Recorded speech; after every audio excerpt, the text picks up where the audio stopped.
ఫ్యాకల్టీకి frustration, ఇంట్లో వైఫ్తో కూడా ఈ ఫ్రస్ట్రేషన్ ఉంటే వాళ్ళు ఫెయిల్ చేయడం లాంటివి కూడా చేశారు కీ ఫాలో కాకుండా అని చెప్పేసి పెద్ద టాక్. ఎంత చదివినా వేలుముద్ర మాత్రం తప్పలేదు. అది ఆధారం. ఎంబన్ గురించి మర్చిపోతున్నారు.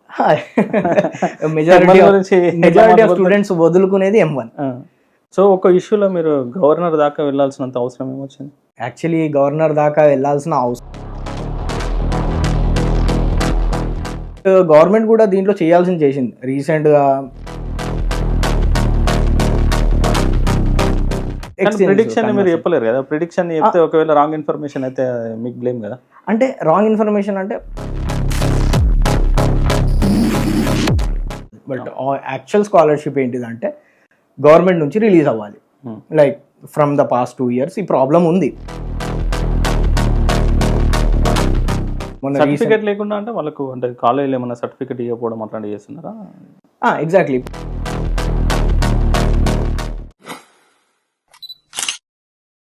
Hi Sheja. Hello, how are you? I'm good, how are you? Fine, thank you. ఏంటి JNTU అప్డేట్స్ గురించి చాలా మీ గురించి చెప్తున్నారు ఏంది? మీరు JNTU అఫీషియల్ అడ్మిన్ కాకుండా మీరే అఫీషియల్ అడ్మిన్ లాగా బయట పబ్లిసిటీ నడుస్తుంది. అఫీషియల్ అడ్మిన్ కాకపోయినా ఉన్న ఒక అడ్మిన్ యాక్చువల్లీ JNTUHకి అంటే మనమే అని చెప్పాలి. బట్ నా గురించి నేను గొప్పలు చెప్పుకుంటున్నట్టు కాదు. But most of the time ఏమిటిదంటే JNTUH వాళ్ళకి సోషల్ మీడియా ప్లాట్ఫామ్ లేదు. సో మనం ఆన్ ద బిహాఫ్ ఆఫ్ మన ఓన్ ఇంట్రెస్ట్ని బట్టి మెయింటైన్ చేస్తున్నాం ఒక పేజ్, ఎగ్జామ్ అప్డేట్ అని. ఓకే, దానికి JNTUHకి సంబంధించిన ప్రతి ఒక్క చిన్న అప్డేట్, రిజల్ట్స్ ఎప్పుడు రాబోతున్నాయి, ఆ టైం టేబుల్ ఎప్పుడు ఉంటుంది, ఆర్ స్టూడెంట్స్కి చిన్న క్వైరీస్ ఎలాంటిది ఉంటే I will be happy to help. Okay, అంటే ఇందులో మీకు చాలా ఫ్రీక్వెంట్గా వచ్చే ఇప్పుడున్న కరెంట్ సిచ్యువేషన్లో స్టూడెంట్స్ ఫేస్ చేసే ప్రాబ్లంలో మీకు ఏ ప్రాబ్లం గురించి మీకు ఎక్కువ అప్రోచ్ అవుతూ ఉంటారు? అంటే మెసేజ్లు వస్తూ ఉంటాయి కదా సోషల్ మీడియా మీకు మెయింటైన్ చేసి, అట్లా ఏమొస్తున్నాయి మీకు? అది టైం బేసిస్ అండి. టైం బేస్లో మనకు చాలా అంటే చాలా మెసేజెస్ వస్తాయి. ఫర్ ఎగ్జాంపుల్ సమ్మర్ టైం ఉందనుకోండి, ఇప్పుడు లైక్ 4 వాళ్ళ గ్రాడ్యుయేషన్ కంప్లీట్ చేస్తారు, రిజల్ట్స్ ఎప్పుడు వస్తాయి, ఆర్ఎల్ స్కాలర్షిప్ ఎప్పుడు వస్తుంది. And for example rainy season ఉందనుకోండి, వర్షాలు పడ్డాయి, ఎగ్జామ్ పోస్ట్పోన్ అవుతుందా కాదా, వర్షం ఉంది, I can't go out side అని చాలా క్వైరీస్ వస్తాయి. ఏమైనా స్టూడెంట్స్కి సంబంధించిన ఇన్సిడెంట్స్ జరిగినా కూడా రిపోర్ట్ చేసి జస్ట్ సపోర్ట్ అన్న, సోషల్ మీడియాలో సపోర్ట్ కావాలి, మీ సపోర్ట్ డెఫినెట్లీ కావాలి అని వాళ్ళు టెక్స్ట్ చేస్తూనే ఉంటారు. ఇట్లా మరి ఇది ఎట్లా మీకు ఈ అప్డేట్ ఎట్లా అంత ఫాస్ట్గా తెలుస్తుంది? ఎందుకంటే వర్షం పడుతుంది, అది JNTU అనౌన్స్ చేయడానికే టైం పడుతుంది కదా, మీకు అంత ఫాస్ట్గా అప్డేట్ ఎట్లా వస్తుంది? మీరు అంత ఫాస్ట్గా మీ వింగ్లో ఎట్లా పోస్ట్ చేస్తారు? అంటే కొన్ని వాట్సాప్ గ్రూప్స్ ఉన్నాయి వేర్ దెర్ ఆర్ కొన్ని ఒక 20-30 కాలేజెస్కి సంబంధించిన ఫ్యాకల్టీస్ ఉన్నారు, అంటే టాప్ కాలేజెస్. ఆ వాట్సాప్ గ్రూప్స్లో చాట్ చేసి లైక్ ప్రిడిక్షన్ ఉంటుంది కదా, లైక్ ఉంటుందా కాదా, వాళ్ళకున్న న్యూస్. ప్రిడిక్షన్ మీరు చెప్పలేరు కదా, ప్రిడిక్షన్ చెప్తే ఒకవేళ రాంగ్ ఇన్ఫర్మేషన్ అయితే మీకు బ్లేమ్ కదా. అంటే రాంగ్ ఇన్ఫర్మేషన్ అంటే పోస్ట్ చేసే ముందు ఏమంటారు, వాళ్ళకి ఏం ఇన్ఫర్మేషన్ ఉంది, రెస్పెక్టివ్ కాలేజెస్కి ఏం ఇన్ఫర్మేషన్ ఉంది, ఎవరి దగ్గర ఏం ఇన్ఫర్మేషన్ లేకుంటే ప్రిడిక్షన్ అనేది పోస్ట్ చేయము. బట్ డెఫినెట్లీ కన్ఫర్మ్ అవుతుంది, పోస్టింగ్ ఉంటుంది అంటే మ్యాక్స్ JNTU రిలీజ్ చేసిన 30-40 సెకండ్స్కి మా పేజ్లో అప్డేట్ అయిపోతుంది. 30-40 సెకండ్స్ అంత ఫాస్ట్ అంటే మీరు అప్డేట్ కోసం నిద్రపోకుండా చూసారా? కొన్నిసార్లు ఇన్సిడెంట్స్ అట్లా కూడా అయినాయి. లైక్ కొన్ని డేస్ ఉండే లైక్ నైట్ 2 o'clock దాకా వేచి ఉండాల్సి వచ్చింది. మళ్ళీ నెక్స్ట్ డే 7 AM లేసి ఒకసారి ఏమైందంటే చాలా హెవీ రెయిన్స్ అనేది వచ్చినాయి. ఓకే, లాస్ట్ ఇయర్ ఎగ్జామ్ అన్ని OU, కాకతీయ అన్ని పోస్ట్పోన్ అయినాయి. కానీ JNTUలో మాత్రం ఇంకా ఏం అప్డేట్ రాలేదు. మేము వాట్సాప్ చాట్లో అన్నీ వస్తుందా కాదా, కొందరు అవుతుందంటారు, కొందరు కాదంటారు, స్టూడెంట్స్ మెసేజ్ చేస్తున్నారు ఒక పక్క నుంచి. సో ఇప్పుడు వస్తుంది కావచ్చు అంటే అట్లా 2 అయిపోయింది. బట్ వాట్ హ్యాపెండ్ అంటే మాకు నెక్స్ట్ అప్డేట్ ఏమో 7:30కి అందుతుంది నెక్స్ట్ డే అంటే. సో ఆ రోజు 2కి పడుకొని నెక్స్ట్ డే మళ్ళీ మార్నింగ్ 7కి లేచి ఆ అప్డేట్ వచ్చినాక అప్డేట్ చేసి మళ్ళీ పడుకుంటున్నాం. సో అలా ఉంటుంది కొన్నిసార్లు. మీ వర్క్ లైఫ్ డిస్టర్బ్ కదా దానివల్ల? సో అట్లా వర్క్ లైఫ్ అనేది బ్యాలెన్స్ చేయాలి. లైక్ నేను ఏదైతే కంపెనీ కోసం వర్క్ చేస్తున్నా అంత స్ట్రెస్ఫుల్ అయితే ఎన్విరాన్మెంట్ ఏదైతే ఉండదు. ఓకే, బట్ మోర్ ఓవర్ వీకెండ్స్లో మెయింటైన్ చేయడం it's easy. Saturday Sunday maintain చేయడం, ఆర్ ఎల్స్ మనం 9 to 5 job, 9 to 5, 9 to 6 job. ఆ తర్వాత ఎట్లా ఖాళీగా ఉంటాం కాబట్టి so most of the time reels scroll చేయకుండా, ఐ మీన్ సోషల్ మీడియాలో ఆ రీల్స్ ఈ రీల్స్ షేర్ చేసుకోకుండా దీని మీద ఫోకస్ చేస్తే like up to time update చేస్తాను. నా పర్సనల్ అకౌంట్ ఇన్స్టా కూడా వాడను నేను ఎక్కువ, ఓకే ఈ ఎగ్జామ్ అప్డేట్ ఇన్స్టానే ఎక్కువ వాడతాను. Okay okay. సో మరి స్కాలర్షిప్ ఇష్యూ ఏదో నడుస్తున్నట్టుంది కదా 2-3 ఇయర్స్ నుండి, అది దాని గురించి ఏమన్నా జేఎన్టీ నుంచి ఇన్స్ట్రక్షన్స్ ఏమన్నా ఉన్నాయా? స్కాలర్షిప్ ఇష్యూస్ అనేది జేఎన్టీహెచ్ ఒక like government body right. JNTH అనేది ఒక గవర్నమెంట్ కిందికి వస్తుంది. బట్ యాక్చువల్ స్కాలర్షిప్ ఏంటిదంటే గవర్నమెంట్ నుంచి రిలీజ్ అవ్వాలి. Like from the past 2 years ఈ ప్రాబ్లం ఉంది. చాలా మంది స్టూడెంట్స్కి సర్టిఫికేట్ లేకుండా they are worrying about it. Certificate లేకుండా అంటే వాళ్ళకు అంటే కాలేజీలో ఏమన్నా సర్టిఫికేట్ ఇవ్వకపోవడం అట్లాంటివి చేస్తున్నారా? ఎగ్జాక్ట్లీ. ఇప్పుడు కాలేజ్లో సర్టిఫికేట్ ఇవ్వడం అంటే ఇప్పుడు కరెంట్లీ నేను ఒక స్టూడెంట్, ఐ కంప్లీటెడ్ మై 4-2 అయిపోయింది నాది మొత్తం అయిపోయింది. బట్ 2 years నుంచి నా ఫీజు డ్యూ ఉంది బికాస్ స్కాలర్షిప్ రాలేదు. స్కాలర్షిప్ రాకుండా ఏమవుతుంది అంటే కాలేజెస్ వాళ్ళు స్కాలర్షిప్ కన్ఫర్మేషన్ లేకుండా వాళ్ళు సర్టిఫికేట్స్ ఇవ్వరు స్టూడెంట్స్కి. సర్టిఫికేట్స్ ఆపేస్తారు, మీకు స్కాలర్షిప్ పడలేదు, స్కాలర్షిప్ పడ్డాకనే మీకు మీ సర్టిఫికేట్స్ అనేది ఇస్తామని అంటారు. ఓకే. సో ఆ టైంలో ఏమవుతుంది అంటే స్టూడెంట్స్ స్ట్రగుల్ అవుతారు. వాళ్ళు అటు ఎంబీఏ, ఎంటెక్ ఆర్ఎల్స్ మాస్టర్స్కి వెళ్ళలేరు వితౌట్ సర్టిఫికేట్స్. అండ్ ఇటు గవర్నమెంట్ని కూడా ఫోర్స్ చేయలేము స్కాలర్షిప్ రిలీజ్ చేయండి, వెంటనే రిలీజ్ అయితే అది ఒక 5-10 daysలో కూడా వచ్చేది కాదు. సో లాస్ట్ 2 years నుంచి చాలా ఏమంటారు క్రైసిస్ నడుస్తుంది స్కాలర్షిప్ది. బట్ గవర్నమెంట్ కూడా దీంట్లో చేయాల్సింది చేసింది. రీసెంట్గా ఏమంటారు అసెంబ్లీ డిక్లరేషన్లో passed GO, Telangana higher education వాళ్ళు ఒక జియో పాస్ చేశారు. Like colleges cannot stop certificates of students. Okay. Student certificate అని స్టాప్ చేయలేరు.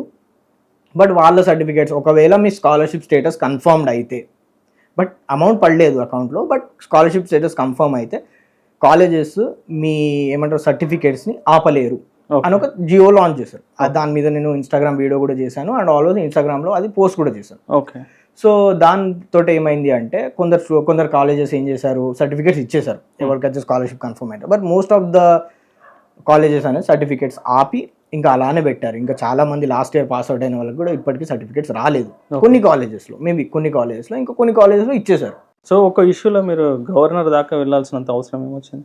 గవర్నర్ దాకా వెళ్ళాలి అంటే ఆ సిచ్యువేషన్లో తప్పలేదు. యాక్చువల్లీ గవర్నర్ దాకా వెళ్ళాల్సిన అవసరం కూడా లేదు దానికి. సో ఆ సిచ్యువేషన్ ఏంటిదంటే గ్రేస్ మార్క్స్. ఓకే. సో ఏమైనా గ్రేస్ మార్క్స్ అంటే ఏంటిదంటే ఒక సబ్జెక్ట్లో ఏదో ఒకటి ఫెయిల్ అయితే లైక్ 9 marks 10 marks ఉంటే ఇంకా 16 marks కావాలి స్టూడెంట్ పాస్ అవుట్ అయ్యడానికి. బట్ అతనికి అది కుదరట్లేదు, ఎన్నిసార్లు ఎగ్జామ్ రాసినా కుదరట్లేదు. సో జేఎన్టీయూ ఏం చేస్తుంది అంటే ఇట్లా మీకు మార్క్స్ ఇచ్చేసి మీ ఫైనల్ మెమోలో ఆ 16-17 ఏదైతే తక్కువ ఉందో అది కలిపేసి ఫైనల్ సర్టిఫికేట్ ఇష్యూ చేస్తారు. ఇది స్టూడెంట్ ఎప్పుడు అప్లై చేయొచ్చు అంటే మీ మొత్తం ఇంజనీరింగ్ అయిపోయినాక 2024 పాస్డ్ అవుట్ అయితే 2024 పాసింగ్ అవుట్ అయిపోయిన తర్వాత అప్లై చేసుకోవచ్చు. ఓకే. సో అది ఉండే. సో అప్పుడు ఏమైందంటే R18 రెగ్యులేషన్ 18 అనేది ఒక రెగ్యులేషన్. సో 2018లో స్టార్ట్ అయింది, 2018 May. ఓకే. సో అప్పుడు ఏమైంది అంటే ఈ రెగ్యులేషన్లో స్టూడెంట్స్ అనేది చాలా ఏమంటారు సబ్జెక్ట్ ఎగ్జామ్షన్లో కానీ గ్రేస్ మార్క్స్ మీద చాలా ఆధారపడుతున్నారు. కోర్ సబ్జెక్ట్స్ వదులుకుంటున్నారు. ఫర్ ఎగ్జాంపుల్ త్రిబుల్ వాళ్ళు మెషిన్స్ వదిలేశారు, సిఎస్సి వాళ్ళు ప్రోగ్రామింగ్ సబ్జెక్ట్స్ వదిలేస్తున్నారు. అది పక్కకి వెళ్ళిపోయింది. M1 గురించి మర్చిపోతున్నారు. మెజారిటీ ఆఫ్ స్టూడెంట్స్ వదులుకునేది M1.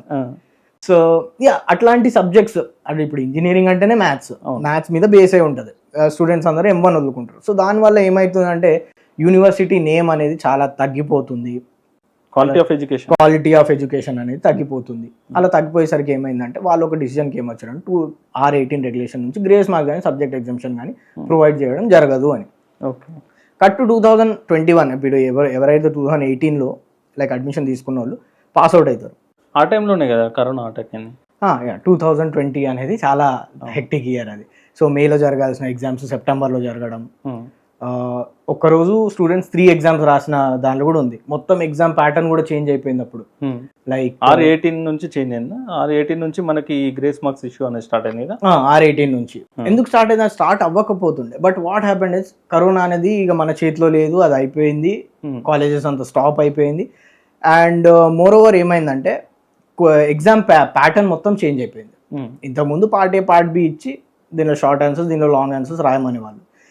కరోనా ప్యాటర్న్లో మొత్తం అన్ని లాంగ్ ఆన్సర్స్ ఎనీ 5 attempts చేయండి అయిపోతుంది అని, అది 2 hours డ్యూరేషన్ ఇచ్చారు. సో ఇలా చాలా చేంజెస్ వచ్చేసరికి ఏమైందంటే స్టూడెంట్స్కి కొన్ని సబ్జెక్ట్స్ పాస్ అవ్వడం చాలా హార్డ్ అయిపోయింది.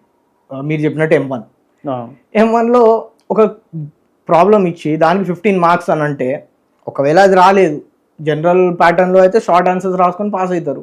బట్ లాంగ్ ఆన్సర్స్ ఒకటే రాస్తే రాయండి, లేకుంటే 15 మార్క్స్ పోతాయి. సో అట్లాంటి పొజిషన్స్లో చాలా స్టూడెంట్స్ ఫేస్ చేసినాక కూడా చాలా ఇబ్బందులు వచ్చినాక ఏమైందంటే, రైట్ ఆఫ్టర్ వాళ్ళు పాస్ అవుట్ అయినాక ఒక రిక్వెస్ట్ తీసుకొని వెళ్ళారు. R16, R15, R13 వాళ్ళకి సబ్జెక్ట్ ఎగ్జామ్షన్ ఉంది, గ్రేస్ మార్క్స్ ఉంది. మాకు కూడా సబ్జెక్ట్ ఎగ్జామ్షన్ ఇవ్వండి అని.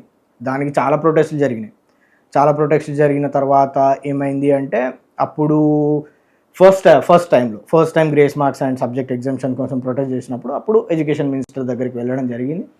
అప్పుడు సబ్జెక్ట్ ఎగ్జామ్షన్ ఇవ్వడం కుదరదు అని మొత్తం చెప్పేశారు JNTH వాళ్ళు. అయితే ఓన్లీ గ్రేస్ మార్క్స్ కన్సిడర్ చేస్తామని 30 గ్రేస్ మార్క్స్ అనేది అప్పుడు ఇచ్చారు. 30 రెగ్యులర్ వాళ్ళకి, 23 లాటరల్ వాళ్ళకి. బికాస్ వెయిటేజ్ అనేది డిఫరెన్స్ ఉంటుంది అన్నమాట వీళ్ళు డైరెక్ట్ సెకండ్ ఇయర్లో ఎంట్రీ. సో ఆ తర్వాత ఏమైందంటే, ఆ కండిషన్ కూడా ఒక కండిషన్ తోటి వచ్చింది. I mean like grace marks ఇవ్వడం ఓన్లీ ఈ బ్యాచ్ కి, ఈ పాస్ అవుట్ అయిన వాళ్ళకి, మిగతా వాళ్ళకి 2018 రెగ్యులేషన్ వాళ్ళు పాస్ అవుట్ అయింది. R18 regulation only that particular year, A year అయితే ఎడ్యుకేషన్ మినిస్టర్ దగ్గరికి వెళ్ళినామో ఆ పర్టికులర్ ఇయర్ వాళ్ళకి ఇస్తున్నారు, వేరే వాళ్ళకి ఇవ్వరు అని చెప్పేశారు. సో ఇంకా నెక్స్ట్ ఇయర్ పాస్ అవుట్ అయిన వాళ్ళు కూడా సేమ్ కరోనా బ్యాచ్ లోనే. ఇప్పుడు వీళ్ళు సెకండ్ ఇయర్ లో ఆ టైంలో ఉంటే వాళ్ళు ఫస్ట్ ఇయర్ లో ఉన్నారు. ఇంకా బేసిక్స్ అనేది ఇంకా కవర్ కాలేదు వాళ్ళకు 2020లో జాయిన్ అయిన వాళ్ళు. సో అలా వాళ్ళు కూడా ఏమంటారు ప్రొటెస్ట్ చేశారు నెక్స్ట్ టైం. ఆన్లైన్ ఎడ్యుకేషన్ అనేది అప్పుడు అంత పర్ఫెక్ట్గా లేదు కాబట్టి ఆ సిచ్యువేషన్ వస్తాయని ఏ కాలేజ్ అయినా ఎవరైనా రెడీగా లేరు కదా. అంటే ఎవరికి తెలియదు ఆన్లైన్ ఎడ్యుకేషన్. అప్పుడు మనం ఏమంటారు normal approach, class board students చదవడం, అదే అప్రోచ్ ఉండేది. బట్ ఇక్కడ Zoom meeting, Google meet, class room app అని చాలా యాప్స్ వచ్చేసి మొత్తం షిఫ్ట్ అయిపోయారు.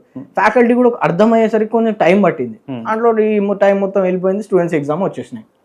సో అలా అయ్యేసరికి నెక్స్ట్ టైం ఏం చేశారంటే, ఒకసారి గ్రేస్ మార్క్స్ తీసుకున్నాక నెక్స్ట్ టైం ఇదంతా R18 వాళ్ళకు డెఫినెట్గా కావాలి అని మళ్ళీ ప్రొటెస్ట్ చేయడం స్టార్ట్ చేశారు. ఆ తర్వాత JNTH వాళ్ళు ఈసారి గ్రేస్ మార్క్స్ కూడా ఇవ్వడం కుదరదు అని చెప్పారు.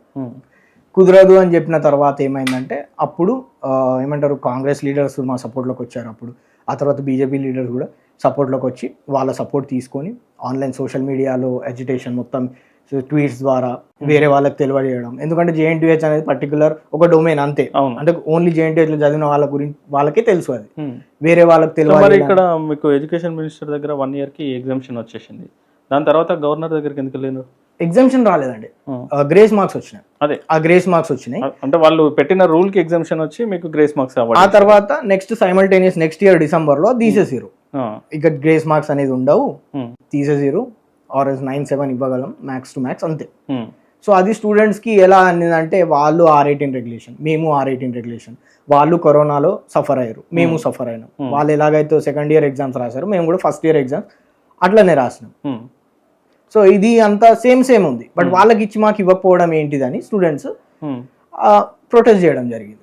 అప్పుడు కాంగ్రెస్ లీడర్స్ కానీ BJP లీడర్స్ కానీ హెల్ప్ చేయడం వల్ల లాస్ట్కి గవర్నర్ మేడం తమిళిసై సౌందరరాజన్ అప్పుడు గవర్నర్ మేడం దగ్గర రీచ్ అవ్వడం జరిగింది. ఆ తర్వాత గవర్నర్ మేడం వాళ్ళకి రిప్రజెంటేషన్ ఇచ్చి అడిగింది వాట్ ఈస్ ద సొల్యూషన్ అని. సో అప్పటి నుంచి మళ్ళీ వాళ్ళు 30-24 అనేది నార్మలైజ్ చేశారు, మళ్ళీ తీసేశారు, మళ్ళీ నార్మలైజ్ చేశారు. ఇప్పుడు ఏమన్నా ఉంది, ఇప్పుడు కరెంట్ 2024 అంటే ఇప్పుడే రీసెంట్ గానే ఎగ్జామ్స్ అయిపోయినాయి. సో కరెంట్ 2024కి 9 రెగ్యులర్ 7 లాటరల్ అనేది ఒక అఫీషియల్ నోటిఫికేషన్లో ఇచ్చారు. బట్ అది ఎంతవరకు పోతుంది, మళ్ళీ దాన్ని ఎక్స్టెండ్ చేస్తారా చేయరా అనేది యూనివర్సిటీ మీద ఉంది. సో ఇది కాకుండా మనకి రెగ్యులేషన్ చేంజ్ అయిన ప్రతిసారి సబ్జెక్టులు చేంజ్ అవుతూ ఉంటాయి. సో అంటే ఇప్పుడు మారుతున్న టెక్నాలజీతో పాటు సబ్జెక్టులు కూడా చేంజ్ చేసి ఇస్తూ ఉంటారు. సో అది ఒక మంచి పద్ధతి అనే చెప్పాలి. కాకపోతే దానివల్ల రిసోర్సెస్, చదువుకోవడానికి స్టూడెంట్స్కి కావాల్సిన రిసోర్సెస్ అనేది ఎక్కడ రిఫర్ చేయాలి ఏంటి అనేది చెప్పేసి JNTU ఏమన్నా టెక్స్ట్ బుక్స్ సజెస్ట్ చేస్తుందా? టెక్నాలజీ అనేది ఒక రీసెంట్గా ఇయర్ వైజ్ అనుకోండి. లాస్ట్ టైం మనకు ChatGPT ఒక 2 years బ్యాక్ ChatGPT లేదు. But now we have AI, ChatGPT, అన్ని ప్రాంప్ట్స్ తోటి జరిగిపోతున్నాయి అన్ని పనులు. సో దీంతో ఏమవుతుందంటే ఎడ్యుకేషన్ కూడా అదే లెవెల్లో అప్గ్రేడ్ అవ్వాలి. సో మొత్తం సబ్జెక్ట్ చేంజ్ చేయకుండా కొన్ని యూనిట్స్, 2 units అనేది పాత రెగ్యులేషన్ పెట్టి మిగతా 3 units అనేది కొత్త టెక్నాలజీ ప్రకారం అనేది వీళ్ళు అప్గ్రేడ్ చేస్తారు. ప్రాబ్లం ఏమవుతుందంటే స్టూడెంట్స్కి ప్రాపర్ టెక్స్ట్ బుక్స్ దొరకక, మార్కెట్లో టెక్స్ట్ బుక్స్ లేక, and more over Tier 2, Tier 3 సిటీస్లో చాలా కాలేజెస్ ఉన్నాయి. అక్కడ మనం బుక్స్ అవైలబిలిటీ అనేది అంత ఈజీ కాదు. లైక్ హైదరాబాద్లో అనే స్టూడెంట్ ఎక్కడైనా వెతికితే ఈజీగా బుక్స్ దొరికిపోతాయి. బట్ ఇన్ కేస్ కరీంనగర్ కానీ ఆర్ఎల్స్ ఇంకా ఆర్మూర్ కానీ ఇంకా చాలా విలేజెస్ ఉన్నాయి. విలేజెస్లో కూడా జేఎన్టీహెచ్ కాలేజెస్ ఉన్నాయి, అఫిలియేటెడ్ కాలేజెస్. వాళ్ళకి బుక్స్ దొరకడం అనేది చాలా ఇబ్బందికరంగా మారుతుంది అప్పుడప్పుడు. సో అటువంటి టైంలో స్టూడెంట్స్ ఏం చేయొచ్చు అంటే దాంట్లో వాళ్ళకి రెగ్యులేషన్లో ఒక 2-3 బుక్స్ అనేది రెఫర్ జేఎన్టీయూ సజెస్ట్ చేస్తుంది. బికాస్ వీళ్ళు సిలబస్ ప్రిపేర్ చేసేటప్పుడు ఏ బుక్స్ రెఫర్ చేశారు ఆ బుక్స్ అనేది ఆ లిస్ట్లో ఉంటుంది. దాంట్లో 1-2 బుక్స్ దొరికినా you can study. And more over exam update app అనేది ప్లే స్టోర్లో ఉంది. ఫ్రమ్ దేర్ అంటే అది డౌన్లోడ్ చేసుకొని ఇంపార్టెంట్ క్వశ్చన్స్ కానీ R22 R18 రెగ్యులేషన్స్ కానీ అది మేము చేసిన app. It is free for all. So అది డౌన్లోడ్ చేసుకొని యాప్ డెవలప్ చేసి ప్లే స్టోర్లో వేసాం ఫర్ ఇంపార్టెంట్ క్వశ్చన్స్. అంటే వాళ్ళకి స్టూడెంట్స్ కి హెల్ప్ అవ్వాలి ఎగ్జామ్ టైంలో అని ఇంపార్టెంట్ క్వశ్చన్స్ వేరే వేరే సోర్సెస్ తోటి ఇంపార్టెంట్ క్వశ్చన్స్ వేరే ఫ్యాకల్టీస్ తోటి తయారు చెప్పి దాంట్లో పెట్టినాం. ఫ్రీ టు యూస్ అంటే ఎవరైనా యూజ్ చేయొచ్చు, ఎవరైనా జస్ట్ లాగిన్ చేసి యూజ్ చేసుకోవచ్చు. ఓకే, అంటే వీళ్ళు ఇది కాకుండా ఆల్ ఇన్ వన్స్ అనేది చాలా వాడతారు బీటెక్ అంటే. ఆల్ ఇన్ వన్ మీదనే డిపెండ్ అవుతారు. ఆల్ ఇన్ వన్ మీద డిపెండ్ అవ్వడం వల్ల వాళ్ళకు లాభమా నష్టమా? అంటే ఆల్ ఇన్ వన్ అనేది ఒక సేఫ్ సైడ్. అంటే ఇప్పుడు ఎట్లా ఉంటుంది అంటే ఆల్ ఇన్ వన్ అంటే మీకు ఖచ్చితంగా పాస్ మార్క్స్ తెచ్చి పెడుతుంది. ఓకే, లైక్ వాళ్ళు ఎలా రీసెర్చ్ చేస్తారంటే 4-5 ఇయర్స్ లాస్ట్ 4-5 ఇయర్స్ క్వశ్చన్స్ దానికి సంబంధించి రెగ్యులేషన్ చేంజ్ అయితే వీళ్ళు 4-5 ఇయర్స్ నుంచి రిఫర్ చేయడానికి ఉండదు కదా.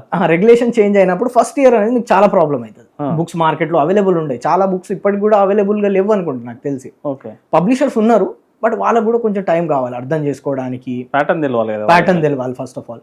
సో అది ఒక ప్రాబ్లం ఉంది. బట్ వాళ్ళ కరికులంలో ఉన్న బుక్స్ కానీ రెఫర్ చేసుకుంటే definitely each and every topic అనేది వాళ్ళకి దొరుకుతుంది.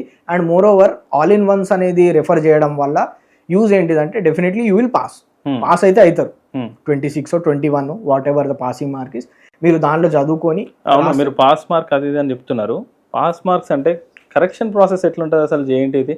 ఎందుకంటే కొందరు సినిమా స్టోరీలు రాసే వాళ్ళు కూడా ఉంటారు. మనకు తెలుసు సినిమా స్టోరీలు రాసిండ్రు, మా ఫ్రెండ్సే రాసిండ్రు అసలు సినిమా స్టోరీలు చాలా వరకు తెలుసు నాకు. ఎంటర్టైన్మెంట్ వాళ్ళకి ఏది రాయబోతే రాస్తారు, నీకు డబ్బులు ఇస్తానని పాస్ అయ్యి అట్లాంటివి కూడా రాసిన వాళ్ళు ఉంటారు.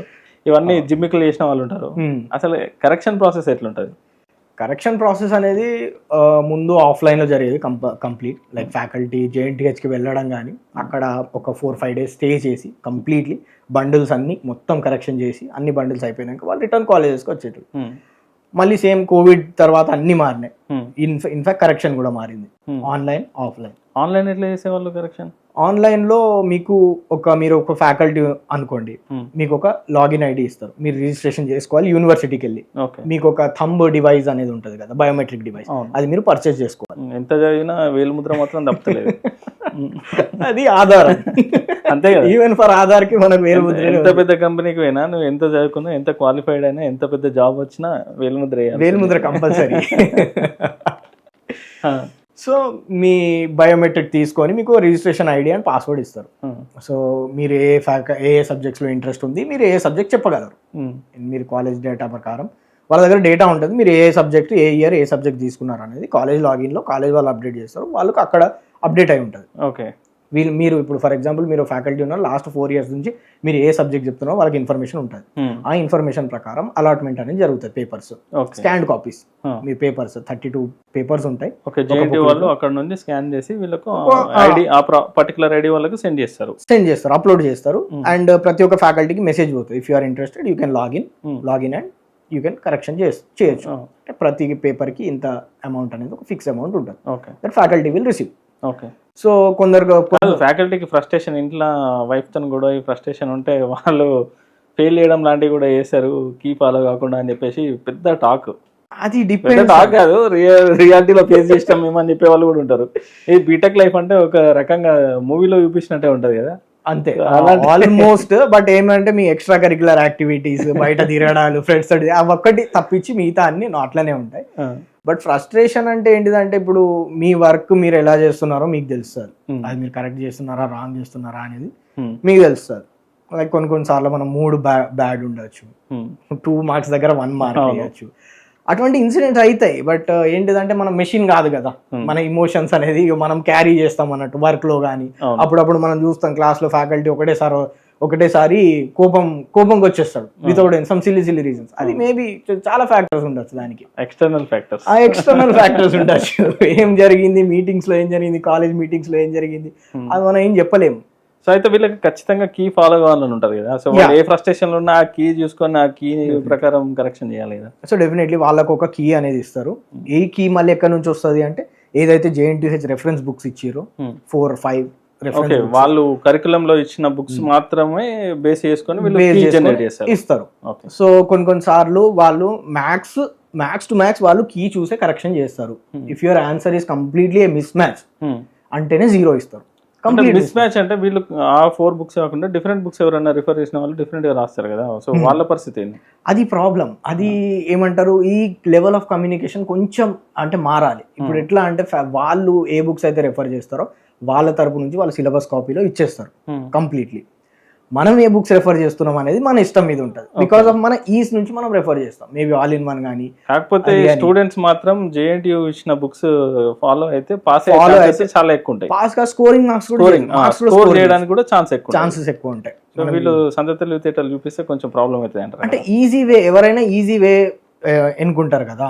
లైక్ మన దాంట్లో ఇప్పుడు JNTH లో మాక్సిమం స్టూడెంట్స్ ఏం చేస్తారంటే రేపు ఎగ్జామ్ అంటే ఈ రోజు చదవడం, దానికంటే ముందు రోజు చదవడం, 2 days బిఫోర్ ప్రయర్ గా ప్రిపేర్ అవ్వడం. ఎందుకంటే అంత టైం ఉండదు స్టూడెంట్ కి డైలీ వచ్చి చదవడం అనేది. అంటే నైట్ చదవాలి, అంతే. నైట్ చదవాలి, 1 day బ్యాటింగ్ ఉంటుంది, మ్యాథ్స్ పాస్ అయినామా సరిపోతుంది అంతే. కొందరు స్కోరింగ్ స్టూడెంట్స్ కి ఆపర్చునిటీ ఉంటుంది అంటే ఎవరైతే ఉందో. అండ్ ఇన్ కేస్ మీరు మీ కరెక్షన్ అనేది రాంగ్ గా జరిగింది అని అనుకున్నాం మనం, ఫర్ సపోజ్ నేనే డిసప్పాయింటెడ్ ఉన్నా, రీకరెక్షన్ ఆర్ రీవాల్యుయేషన్ పెట్టుకోవచ్చు. రీకరెక్షన్ అంటే రీకౌంటింగ్ ఆర్ రీవాల్యుయేషన్ పెట్టుకోవచ్చు. రీకౌంటింగ్ అంటే మీ మళ్ళీ మార్క్స్ కౌంట్ చేస్తారు. చిన్నప్పుడు మనం ఇక్కడ 1 mark పోయింది అంటే అది కౌంట్ చేసి మనకి ఇస్తారు. దట్ ఈస్ రీకౌంటింగ్, వచ్చిన మార్క్స్ అన్ని కౌంట్ చేయడం. రీవాల్యుయేషన్ అంటే మళ్ళీ మీ పేపర్ ని వాల్యుయేట్, వేరే ఫ్యాకల్టీ వాల్యుయేట్ చేస్తారు.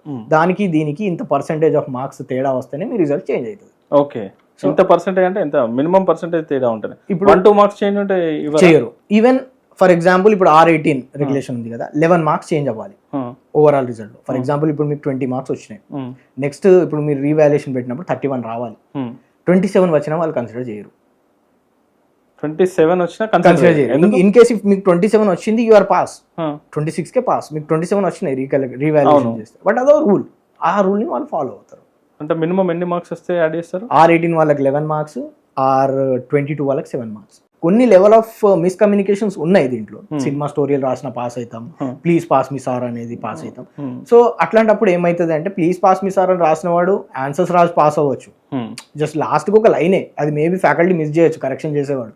ప్లీజ్ పాస్ మీ సార్ చూసుకోకుండా వాడు ఏమంటారు మ్యాటర్ రాశాడు, ఆ మ్యాటర్కే మార్క్స్ ఇచ్చిండొచ్చు. బట్ వాళ్ళు ఏమనుకుంటారంటే మనం ఏం రాయలేదు, ప్లీజ్ పాస్ మీ సార్ అనేది అయిపోయింది, అదే వచ్చింది అని. కొందరు సినిమా స్టోరీలు రాసి పాస్ అయినామని అంటారు. బట్ ఏంటిదంటే రియాలిటీ ఏంటిదంటే కొందరు స్టూడెంట్స్ టాలెంటెడ్ ఉంటారు, వాళ్ళు డెఫినెట్లీ చదువుతారు, పాస్ అయ్యే అంతా చదువుతారు. బట్ బయట ఇమేజ్ అనేది ఎట్లా పోర్ట్రే చేస్తారంటే నేను ఏం రాయకున్నా నేను సినిమా స్టోరీలు రాసి పాస్ అవుతా అన్నట్టు ఒక షో చేస్తారు అనమాట. అంటే ఇప్పుడు వీడు చదవాడు అయినా వీడు పాస్ అవుతాడు, వీడి లక్ చాలా బాగుంది అని అనుకుంటారు కదా. అదో హీరోయిజం, అదో సాటిస్ఫాక్షన్ అనమాట కాలేజ్ డేస్ లో, అది కావాలి అది. అవును. ఓకే, కరెక్షన్స్ ఇవన్నీ పక్కన పెడితే మనకు సర్టిఫికెట్ పోయింది అనుకో, ఇప్పుడు నా కాలేజ్ అయిపోయింది, చాలా ఇయర్స్ అయింది, నేను ఎక్కడో పెట్టినా, ఐ లాస్ట్ మై సర్టిఫికెట్, ఏం చేయాలి, దాని ప్రాసెస్ ఏంటి? ఫస్ట్ FIR రిజిస్టర్ చేయాలి. ఓకే, FIR రిజిస్టర్ చేసి పోలీస్ దాని మీద ఇన్వెస్టిగేషన్ జరుగుతుంది, ఎక్కడ లాస్ అయింది ఏమైంది అనేది మన జనరల్ మనం చూడొచ్చు. ఆ తర్వాత ఏమవుతుంది అంటే పోలీస్ వాళ్ళ దగ్గర నుంచి ఒక సర్టిఫికేట్ తీసుకోవాలి, ఈ సర్టిఫికేట్ అనేది లాస్ అయినాయి, right now it is not available అంటే దొరకట్లేదు. అప్పుడు ఏం చేస్తారంటే JNTH వాళ్ళు ఒక సర్టెన్ అమౌంట్ ఆఫ్ DD కట్టించుకొని మీ ఏమంటారు కాపీస్ ఏమైనా ఉంటాయి కదా, I mean like previous memos కానీ అవి మీ SSC memo, Aadhaar card and me photos తీసుకొని మీకు మళ్ళీ డూప్లికేట్ సర్టిఫికేట్ అనేది రీఇష్యూ చేస్తారు. ఓకే, అండ్ ఇంకో ఇష్యూ ఏంటంటే జనరల్గా స్పెల్లింగ్ మిస్టేక్స్ పడుతూ ఉంటాయి. సో వాళ్ళు ఎట్లా దాన్ని కరెక్షన్ చేసుకోవాలంటే ఏం చేయాలి? సో స్పెల్లింగ్ మిస్టేక్స్ అనేది కూడా సేమ్ ప్రాసెస్ అండి. దానికి ఇప్పుడు ఫర్ ఎగ్జాంపుల్ మీరు లాస్ ఆఫ్ సర్టిఫికేట్స్కి Form 2B ఉంటే స్పెల్లింగ్ మిస్టేక్స్ Form 3 అనేది సంథింగ్ ఉంటుంది. ఓకే, సో అదొక నార్మల్ ఫామ్ ఉంటుంది, అది ఫిల్అప్ చేసేసి మీ college ID card, because you're studying in this college, and bonafide xerox plus SSC Aadhaar okay, అంటే కాలేజీలో చదివే వాళ్ళకి ఇది కాలేజ్లో స్టిల్ పర్సూయింగ్, కాలేజ్లో అయిపోయినాక అయిపోయిన తర్వాత స్టిల్ పర్సీవింగ్ అని ఉంటే మీరు డైరెక్ట్ మీ కాలేజ్లోనే రిపోర్ట్ చేయొచ్చు. దిస్ ఇస్ ఎగ్జామినేషన్ బ్రాంచ్ లో రిపోర్ట్ ఎగ్జామినేషన్ బ్రాంచ్ నుంచి మీ అప్లికేషన్ ఫార్వర్డ్ అవుతుంది. సో అప్పుడు మీకు ఇష్యూస్ ఉండదు, పేమెంట్ కూడా ఏం అవసరం లేదు, పేమెంట్ కూడా ఏం అవసరం లేదు. ఎప్పుడైతే బయటికి వచ్చిన తర్వాత కావాలనుకుంటే డీడీ కట్టి బయటికి అన్ఫోర్సీన్ ఇప్పుడు మీరు 4-2 దాకా దాని ఐడి తీసుకున్నారు అంటే హ్యూమన్ ఎర్రర్ వల్ల ఎక్కడనో కాలేజ్ దగ్గరనో యూనివర్సిటీ దగ్గరనో ఎక్కడనో హ్యూమన్ ఎర్రర్ వల్ల అది లాస్ అవుతుంది. మీరు ఒకవేళ కాలేజ్లో చదువుతుంటే మీరు మీ సర్టిఫికేట్స్ అంటే ఫార్వర్డ్ చేసి ఇమీడియట్ రిక్వెస్ట్ పెట్టుకోవచ్చు, immediate request with in next sem అనేది మీకు కరెక్ట్ అయిపోతుంది. ఆర్ ఎల్స్ మీకు అయిపోయింది 4-2 అయిపోయింది, మీ ఓడీలో కానీ ప్రాబ్లం వచ్చింది, సో దానికి మళ్ళీ అదే సేమ్ థింగ్ యూనివర్సిటీలోనే ఎస్బీఐ బ్రాంచ్ ఉంటుంది, అక్కడనే డీడీ కట్టి ఫామ్ సబ్మిట్ చేసేస్తే విత్ ఇన్ 1 వీక్ మీకు డేట్ ఇస్తారు. ఆ డేట్కి వచ్చి మీరు సర్టిఫికేట్ కలెక్ట్ చేసుకోవచ్చు with correct spellings and photos. అది ఏ మార్పులు చేయాలనుకున్నాం, ఫాదర్ నేమ్ కానీ ఇనిషియల్లో కానీ అలా. ఓకే, సో ఇప్పుడు మనము జనరల్గా యూఎస్కి వెళ్ళే వాళ్ళు వాటిలో ట్రాన్స్క్రిప్ట్స్ అప్లై చేస్తూ ఉంటారు. సో దానికి ఆన్లైన్ ప్రాసెస్ ఏమైనా వచ్చిందా? ఇదివరకు ఆఫ్లైన్ ఉంటుండే, ఇప్పుడు ఏమైనా ఆన్లైన్ ప్రాసెస్ అయిందండి? ఇది వరకు ఆఫ్లైన్ ప్రాసెస్ ఉంటుండే, ఫామ్ నింపేసి చేయాలి. కానీ ఇప్పుడు జేఎన్టీఎస్ స్టూడెంట్ సర్వీస్లో స్టూడెంట్ రిజిస్టర్ అయ్యి లాగిన్ చేసుకొని ఏవైతే ట్రాన్స్క్రిప్ట్స్ కావాలో పర్ ట్రాన్స్క్రిప్ట్ 60 రూపీస్ అని ఉంటుంది. ఓకే, ఆ ట్రాన్స్క్రిప్ట్ ప్రైస్ చేంజ్ అవుతూ ఉండొచ్చు కదా?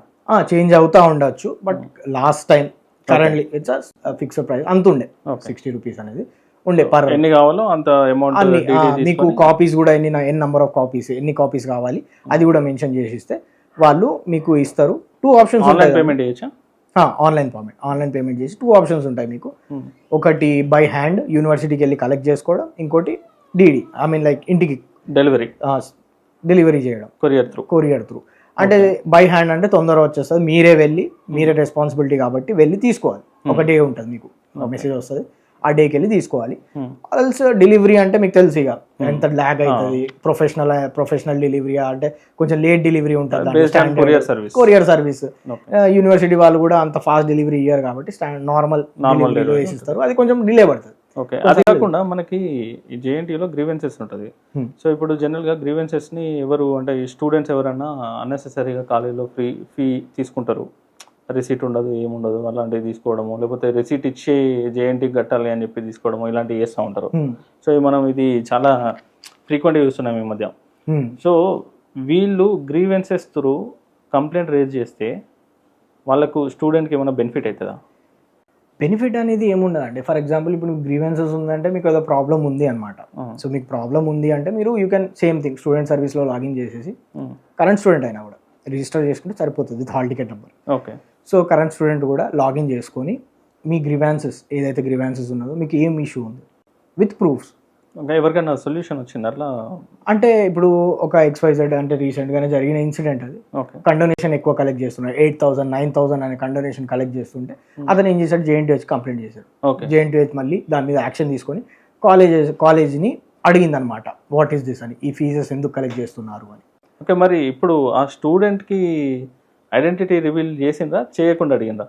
అంటే స్టూడెంట్ ఐడెంటిటీ అనేది రివీల్ చేశారు. So that is the problem అనమాట. అది ఒకటి చేంజ్ అవ్వాలి యూనివర్సిటీలో. స్టూడెంట్ ఐడెంటిటీ రివీల్ చేసిన తర్వాత స్టూడెంట్ని భయపట్టేస్తారు, నీ సర్టిఫికేట్లు ఇవ్వమంటారు, ఇంకేదో అంటారు ఏదైనా చేస్తారు.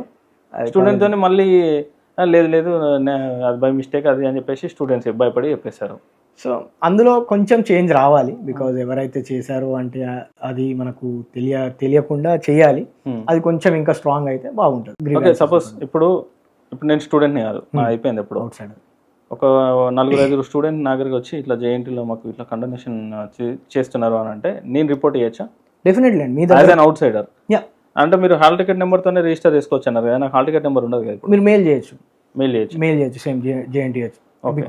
మీకు JNTH వెబ్సైట్ లో VC సార్ మెయిల్ ఉంటుంది, మీకు రిజిస్టర్ ఉంటుంది, మీరు ఎగ్జామినేషన్ డిపార్ట్మెంట్. అంటే నేను ఆ రిసీట్ నెంబర్లు కానీ నేమ్ కానీ అవన్నీ తీసేస్తాను, మీరు అవన్నీ హైడ్ చేసి మీకు ఈ కాలేజ్ నేమ్ రిసీట్ మీద ఉంటుంది. సో మాక్సిమం కాలేజెస్ ఏం చేస్తారంటే రిసిప్ట్ అనేది ఇవ్వదు.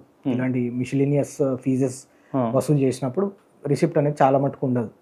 మేబీ CRT క్లాసెస్ కానీ ఇవన్నీ పెయిడ్ కోర్సెస్ ఉంటాయి కదా, వాటికి రిసిప్ట్ ఇస్తుంది కావచ్చు. కానీ majority of the college condonation collect చేసేటప్పుడు రిసిప్ట్ ఇవ్వదు. సో ఈ మాక్సిమం మీ దగ్గర ప్రూఫ్ అనేది ఐడెంటిటీ రివీల్ చేయకపోతే బాగుంటుంది. బట్ దాని మీద ఫ్యాకల్టీ కూడా యూజ్ చేసుకుంటారంట కదా? అవును, ఫ్యాకల్టీ అనే వాళ్ళు కూడా యూజ్ చేసుకుంటారు. బికాజ్ సర్టన్ ఫ్యాకల్టీస్ అనేది మధ్యలోనే కాలేజ్ వదిలేసి వెళ్ళిపోతారు. సో వాళ్ళకు సర్టిఫికేట్స్ ఇవ్వకుండా కాలేజ్ వాళ్ళు ఆపుతారు, ఎందుకంటే నువ్వు మిడ్ సెమ్ వరకు వెళ్ళిపోయినావు, ల్యాబొరేటరీ అది డ్యామేజ్ చేసినావు, ఇది డ్యామేజ్ చేసినావు, అసలు అంటే వాళ్ళు వెళ్ళిపోవద్దు అని ఆపేస్తారు అనమాట. సో సేమ్ థింగ్ ఫ్యాకల్టీ కూడా ఫ్యాకల్టీ లాగిన్లో చేసుకొని చేస్తే వాళ్ళ సర్టిఫికేట్స్ ఇవ్వడం కానీ ఆర్ఎల్స్ సర్వీస్ సర్టిఫికేట్ అనేది కొన్నిసార్లు ఆపేస్తారు, సర్వీస్ సర్టిఫికేట్ ఇవ్వడం కానీ ఎక్స్పీరియన్స్ లెటర్. అంటే మొత్తానికి మీరు గ్రివాన్సెస్ అనేది మీరు ఇస్తే జేఎన్టీహెచ్కి కంప్లైంట్ చేస్తే యాక్షన్ అనేది డెఫినెట్లీ తీసుకుంటారు. ఓకే, దాంట్లో ఏది లేదు, వితిన్ 48 hours కానీ ఆర్ఎల్స్ మీరు ఫ్రైడే చేశారు మేబీ మండే ఆర్ ట్యూస్డే కానీ యాక్షన్ అయితే ఖచ్చితంగా తీసుకుంటారు, ఎక్స్ప్లెనేషన్ అయితే అడుగుతారు. చాలా మందికి తెలియదు ఇది కొన్ని కాలేజీలో 100% ప్లేస్మెంట్ అని అంటే అది ఎట్లా పాసిబుల్ నాకు ఇంతవరకు అర్థం కాలేదు. మేము కూడా బీటెక్ చేసిన వాళ్ళమే. 100% ప్లేస్మెంట్ నాకు నేను చదువుకోవడానికి ముందు నుంచి చదువుకున్న తర్వాత ఇప్పటి వరకు నేను ఎప్పుడు ఇవ్వలేదు. కానీ 100% ప్లేస్మెంట్ బ్యానర్లు కట్టి అడ్వర్టైజ్ చేసి తీసుకొని పోతూ ఉంటారు. చాలా మరొక కండిషన్స్ తోటి వస్తుంది, అదొక మార్కెటింగ్ థింగ్ అనమాట. దాన్ని కాలేజ్ని తప్పు పట్టలేము, ఎవరిని తప్పు పట్టలేము. 100% అటెండెన్స్ అంటే మీరేమనుకుంటారు, జాయిన్ అయినాక నా ఫైనల్ ఇయర్ అయిపోతే ప్లేస్మెంట్ వస్తుంది ఖచ్చితంగా. కానీ అది కొన్ని conditions, 100% attendance 100% placement for students who are with 70%, who have got CRT క్లాసెస్లో రిజిస్టర్ అయిన వాళ్ళు, ఏ బ్యాక్లాగ్ లేని వాళ్ళు, ఇవి అనుకూలంగా మార్చుకుంటారు ఈ కండిషన్స్ అనేది.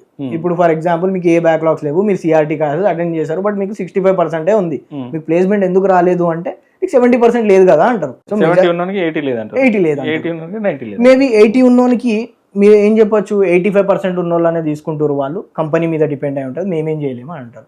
మీరు మీరు ఈ 100% ప్లేస్మెంట్ అనేది చాలా పెద్ద అది మార్కెటింగ్ పబ్లిసిటీ స్టంట్. అది ఏంటిదంటే ఇప్పుడు మీరు ఐఐటి కాన్పూర్ తీసుకుంటే 2023-24 ప్లేస్మెంట్స్.